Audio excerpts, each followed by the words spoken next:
ज्या वेळेला 18 नगरसेवक आणि 1 नगराध्यक्षाची निवडणूक लागली होती त्यावेळेला मात्र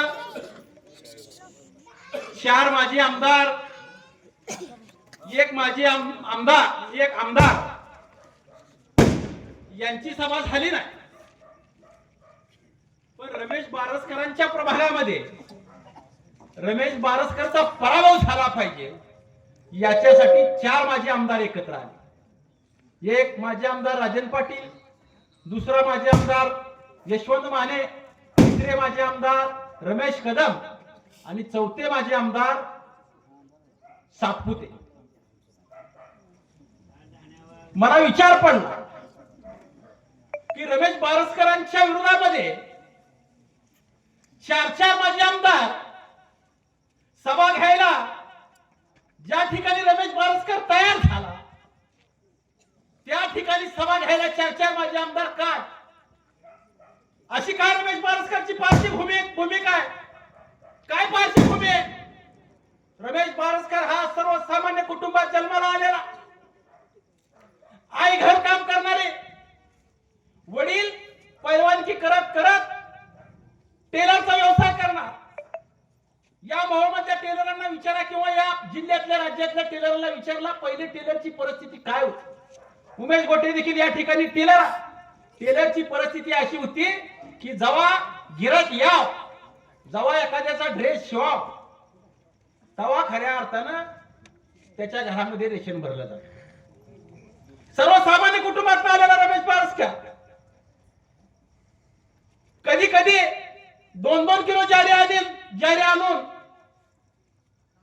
गिरणीमध्ये जाऊन भरडून आणून स्वयंपाक केलेला.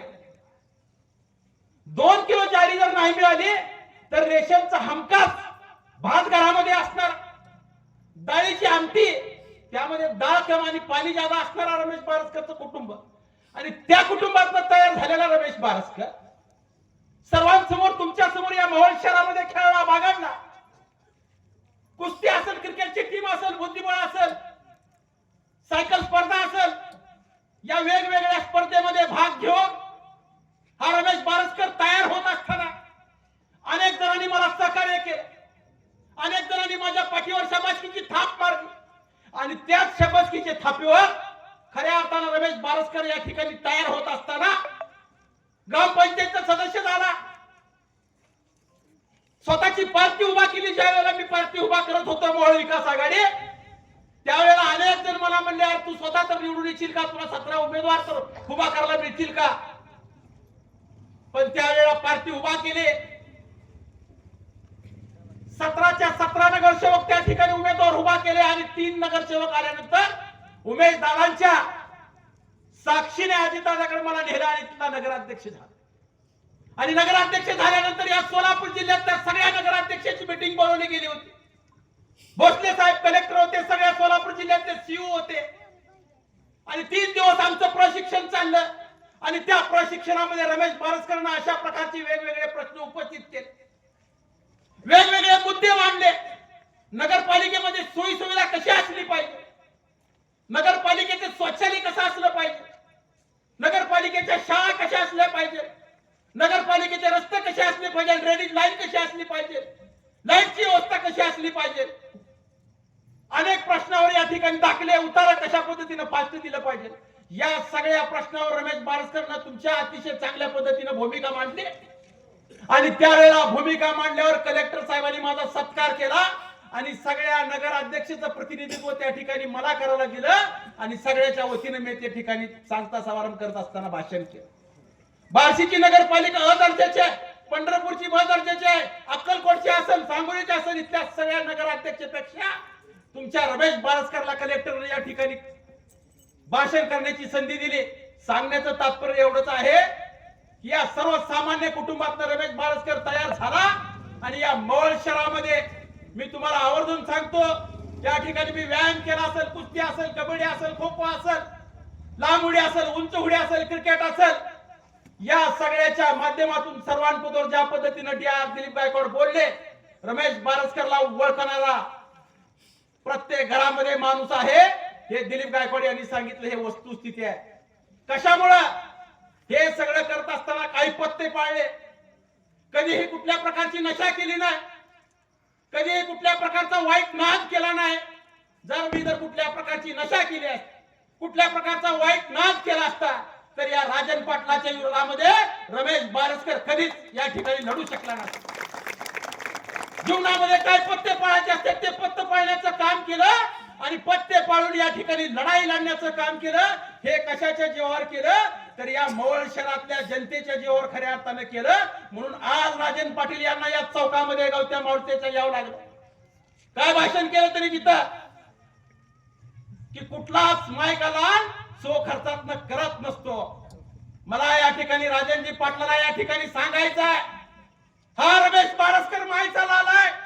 ज्या वेळेला वयाचं या ठिकाणी 19-20 वर्ष होत, त्यावेळेला पहिल्या वर्षी 50 सामुदायिक विवाह लावून दिले, याच मायकाला लावून दिला. सलग 4 वर्ष सामुदायिक विवाह केलं, 185 सामुदायिक विवाह केलं, सो खर्चात याच मायच्या लालना करून दिला. या मोहोळ तालुक्यामध्ये नाईट क्रिकेट स्पर्धा पहिल्यांदा भरवल्या, राजन पाटील याच मायच्या लालना करून दाखवलं. ज्या वेळेला या मोहोळ शहराचा मुख्य रस्ता करायचा होता, त्यावेळेला सो खर्चातून या रमेश बारसकर याच मायच्या लालना करून दाखवलं. ज्या वेळेला या करोना सारखी परिस्थिती या शहरामध्ये निर्माण झाली, हातावर पोट असणारा, ज्याला रोज करावं तवा खावा अशा प्रकारची परिस्थिती या शहरातल्या लोकांची असताना 12 लाख रुपयाचं सोनं घाण ठेवून सगळ्या लोकांना मदत करणारा ह्याच मायकाला रमेश बारसकर होता. तुमचा साखर कारखाना असताना, तुमची कोट्यवधी रुपयाची इस्टेट असताना तुम्ही कोरोनामध्ये या मवळ शहरातल्या लोकांना काय मदत केली हे सांगा. तुम्ही इथला 15 वर्ष आमदार असताना इथल्या रस्त्याचा प्रश्न तुम्ही का सोडवला नाही हे सांगा. तुम्ही या ठिकाणी 15 वर्ष आमदार असताना या ठिकाणी खेळाडूसाठी क्रीडा संकुलन उभा का केला नाही हे सांगा. तुम्ही या ठिकाणी 15 वर्ष आमदार असताना तुम्हाला सामुदायिक विवाह करता का आला नाही हे सांगा. आणि या ठिकाणी आमच्याच भागामध्ये येऊन कुठलाच मायकाला सो खर्चात न करत नाही असं सांगणारा एकीकड आणि सो खर्चात न करणारा एकीकड. मला कुठल्याच प्रकारचं व्यसन नाही, मी आत्ताच सांगितलं. मला फक्त दादा एकच व्यसन आहे, सर्वसामान्य माणसाच्या पाठीशी उभा राहणं.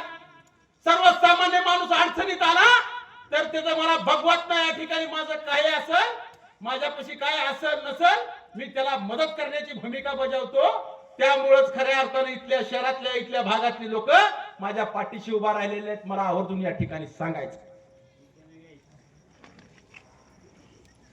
या ठिकाणी मशालवाल्यांनी या ठिकाणी सांगितलं